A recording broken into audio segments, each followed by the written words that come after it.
Have you ever improvised a repair, fashioned a homemade tool, or created a shop make-do? Then you'll appreciate today's shop hacks.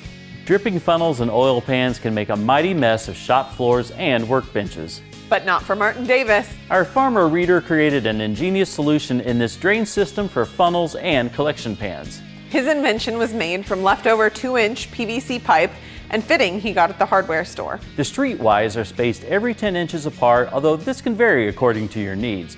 Note that the T on a streetwise is angled at 45 degrees. The pan drain was created from 10-inch diameter PVC cut in half. That pipe is set slightly downward so that oil drains into a small bucket. The drain system and pan drains are attached to the wall using metal strapping. Wood blocks with semicircles cut into them to match the drain pipe are positioned behind the funnel drain pipe. There's more where this came from. Other farmer-inspired hacks like this can be found at agriculture.com/shophacks. While you're there, vote for the funnel drain system that Martin submitted for the Shop Hacks contest.